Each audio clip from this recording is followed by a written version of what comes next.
Assalamualaikum warahmatullahi wabarakatuh. Eh, Anak-anak, kita masih masuk di bab yang sama ya, tentang wilayah dan perwilayahan. Kemarin sudah dibahas sebelumnya. Nah, sekarang kita masuk yang pembangunan wilayah dan pusat pertumbuhan nih. Masih bersama Ibu Syahda di mata pelajaran geografi. Nah, pembangunan wilayah. Unsur-unsur pembangunan itu ada 3 ya: perubahan, potensi, dan tujuan dalam pembangunan. Perubahan dalam pembangunan itu berarti perubahan dari sesuatu yang kurang menuju kesempurnaan. Tujuan pembangunan yaitu pembangunan manusia untuk kelestarian suatu wilayah dan komponen di dalamnya. Sedangkan potensi pembangunan itu potensi masyarakat untuk membantu perencanaan pembangunan.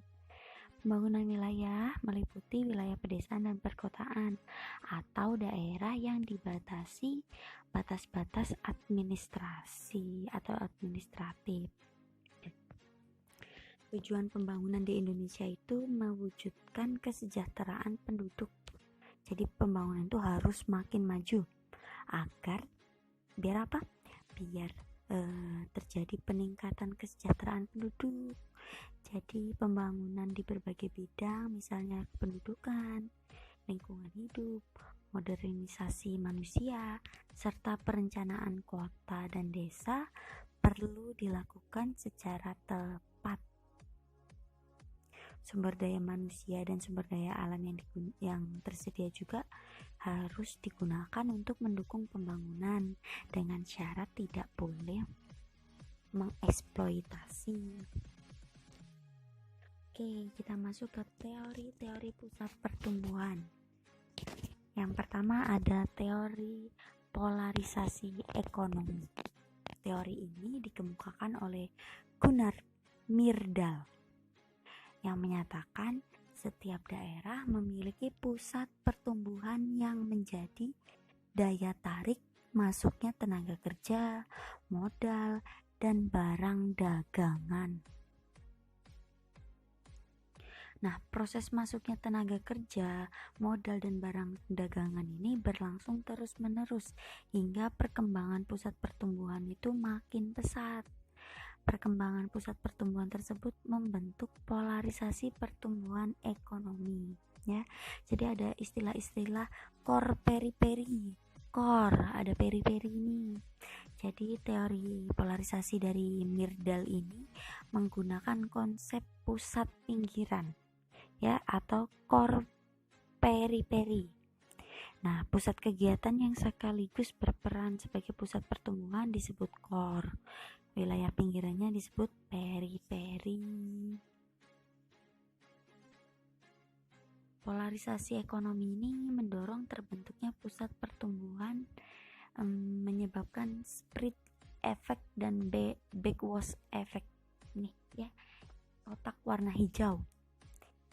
Kalau spread effect itu efek penyebaran pembangunan dari suatu pusat pertumbuhan ke daerah sekitarnya yang bersifat menguntungkan.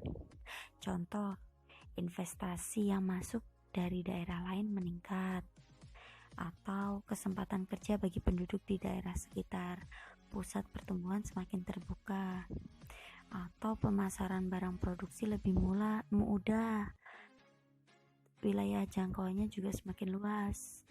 Nah, kalau polarisasi backwash effect ini efek pengurangan yang cenderung bersifat negatif bagi daerah sekitarnya. Contoh, kesenjangan pembangunan antara daerah pusat dan daerah pinggiran. Terus ada peningkatan kerawanan tindak kriminalitas di pusat pertumbuhan. Daya dukung lingkungan turun karena tingginya potensi pencemaran, terus rendahnya pengelolaan sampah. Ini salah satu contoh backwash effect. Jadi setiap pusat pertumbuhan itu mengharapkannya itu ya spread effect lebih besar daripada backwashnya. Jadi pengaruh positifnya juga akan masuk. Tuh. Ya, oke, masuk yang kedua, ada teori kutub pertumbuhan. Dikemukakan itu pertama kali tahun 1949 oleh Perroux. Nah, teori ini menurut Perroux ini menyatakan kutub pertumbuhan itu pusatnya pelayanan yang dimiliki suatu tempat dengan kekuatan sentripetal. Nah, sentripetal ini daya tarik bagi kegiatan lain akibat kegiatan di kutub pertumbuhan. Jadi kalau di pusatnya ada kegiatan, yang lainnya bakal ngikut tuh, kayak tarik menarik gitu. Contohnya di industri sepatu menyediakan bahan baku sepatu. Nanti wilayah lain itu bertambah sarana pasar di sekitar kawasan industri tersebut. Nah, kalau yang perkembangan kutub pertumbuhan ini, perkembangannya itu dikemukakan oleh John R. Friedman. Nah, menurut si John ini, perkembangan wilayah akan menghasilkan kota utama atau inti wilayah dan daerah pinggiran. Perkembangan ini disebabkan oleh interaksi antara daerah inti dan daerah pinggiran. Ada tahapnya nih, ada 4 tahap si Friedman ini. Yang pertama ada tahap pra-industri. Nah, ini dicirikan belum adanya interaksi antar daerah. Yang kedua ada tahap industrial. Mulai ada nih interaksi antar daerah, mulai ada perkembangan ekonomi, mulai ada pengaruh teknologinya.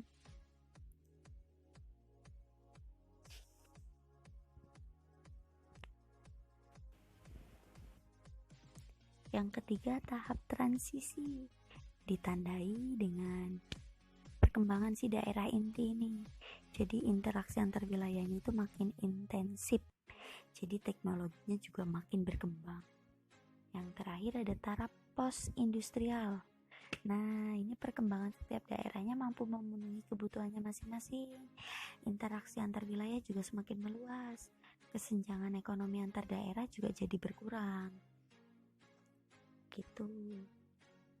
Yang ketiga ada teori tempat sentral, dikemukakan oleh Walter Christoller. Terus dikembangkan lagi atau ada tambahan lagi oleh August Loos. Kalau menurut si Christoller ini, pusat pertumbuhan didasarkan atas lokasi dan pola persebaran permukiman dalam ruang.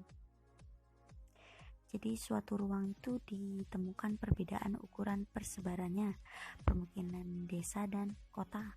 Kalau menurut si Agus ini cara yang baik nih untuk menyediakan pelayanan berdasarkan aspek ruangan adalah membentuk jaringan heksagonal.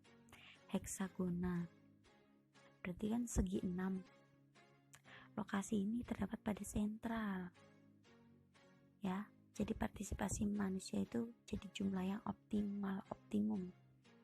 Konsep dasar dari teori sentral ini ada 2, ada population threshold dan range, ya, di kotak yang warna hijau. Population threshold ini jumlah minimum penduduk yang diperlukan untuk kesinambungan unit pelayanan. Kalau range-nya itu jarak maksimum yang harus ditempuh penduduk untuk mendapatkan barang dan atau jasa yang dibutuhkan dari tempat sentral, ya. Nah, jadi syarat-syarat wilayah yang menjadi tempat sentral itu, yang pertama ada wilayah yang menjadi tempat sentral itu harus memiliki relief yang seragam. Jadi aksesibilitas si transportasi tadi terjangkau, tidak adanya penghalang. Terus yang kedua ada tingkat sosial ekonomi penduduknya relatif homogen, serta tidak ada kegiatan pertanian dan kehutanan. Nah, menurut si Walter Christoller ini, tempat sentral itu punya 3 asas. Yang pertama, tempat sentral menurut asas pasar. Pasar ini kan pusat nih. Pusat tersedianya barang dan jasa. Konsumen di tempat-tempat yang lebih kecil ini terbagi jadi 3 kelompok yang sama besarnya. Jadi jika berbelanja di 3 tempat yang lebih besar, terus letaknya dekat. Yang kedua ada tempat sentral menurut asas transportasi. jalur lintas itu paling efisien itu ya tempat sentral itulah. Konsumen di tempat-tempat yang lebih kecil itu dibagi jadi 2 kelompok besar, jadi berbelanja di 2 tempat yang terdekat terus lebih besar juga. Yang ketiga ada tempat sentral menurut administrasi. Contohnya kota pusat pemerintahan. Jadi asas pemerintahannya itu berdasarkan pada kekuasaan negara atau sosial politik. Nah, ini contoh gambarnya ya, teori sentral heksagonal tadi ada BACD. Jadi titik A, B, C, D itu tempat-tempat yang sentral dalam suatu wilayah. Nah, dari segi 6 ini merupakan wilayah yang secara maksimal itu mampu terlayani oleh setiap tempat yang sentral. Jadi daerah pinggiran nih garisnya. Next, kita masuk ke faktor penentu pusat pertumbuhan. Faktor penentunya itu ada 4. Yang pertama sumber daya alam. Jadi sumber daya alam itu pemanfaatannya oleh manusia berfungsi untuk menunjang kehidupan. Ya. Jadi kalau memiliki sumber daya alam yang melimpah terus dikelola dengan baik, ya potensinya menjadi pusat pertumbuhan bagi wilayah sekitarnya itu juga akan semakin baik.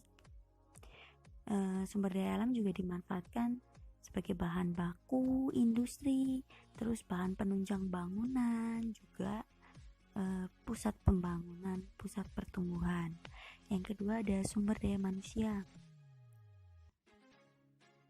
Sumber daya manusia ini ya manusianya ini, ya, yang mengelola sumber daya alam ini ya sumber daya manusianya ini.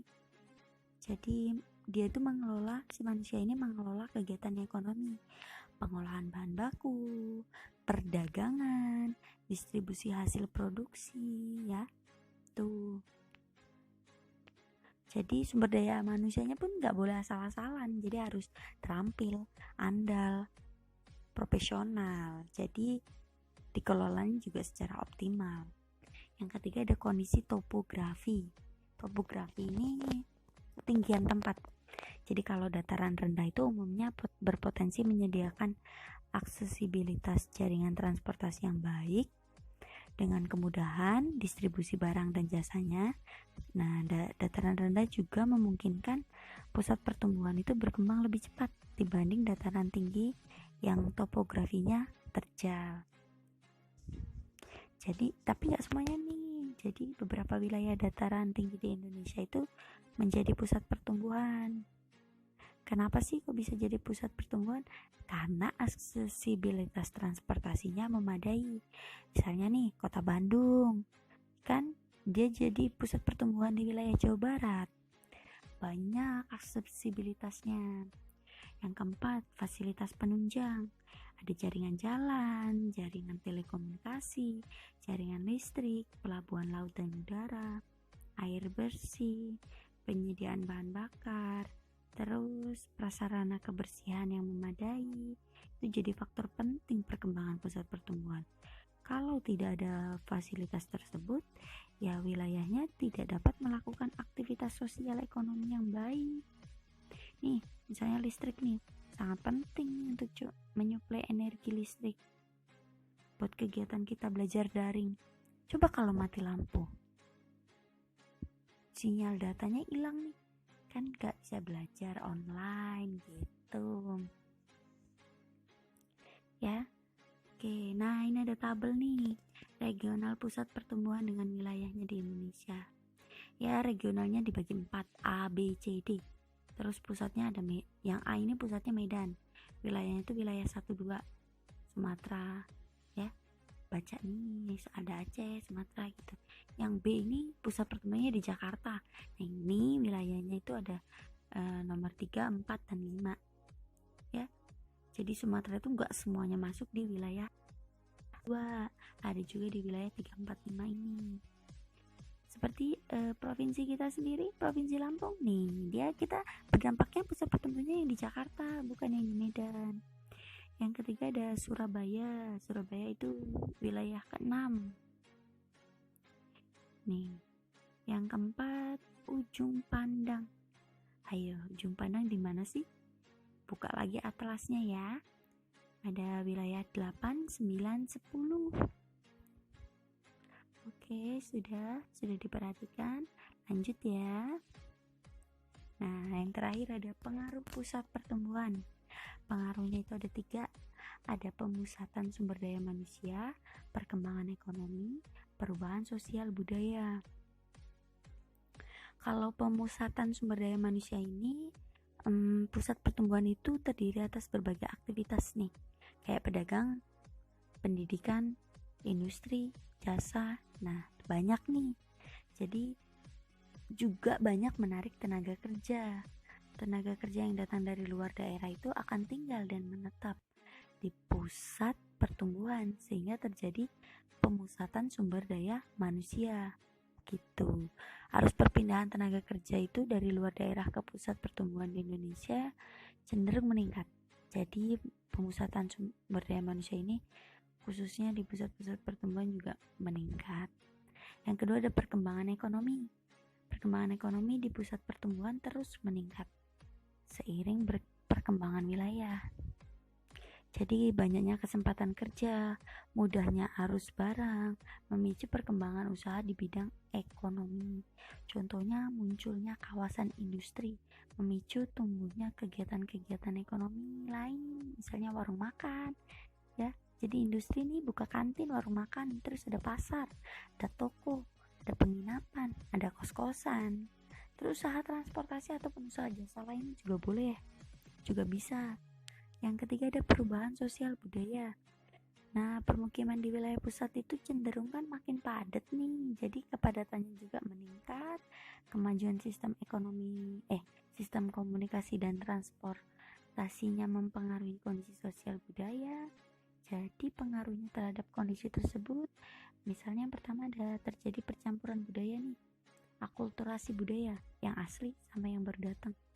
Yang kedua ada arus informasi antar daerah itu jadi meningkat. Yang ketiga status sosial mengalami peningkatan seiring meningkatnya kesejahteraan penduduk atau kesejahteraan masyarakat. Perubahan sikap penduduk jadi terhadap disiplin waktu, penggunaan uang dan gaya hidup nih, jadi semakin boros. Oke, terima kasih. Ya, sampai sini semangat belajar online, semoga bermanfaat. Jika masih ada yang belum paham, bisa ditanyakan ke Ibu via WA ya, bisa japri. Oke, terima kasih. Bu akhiri. Wassalamualaikum warahmatullahi wabarakatuh.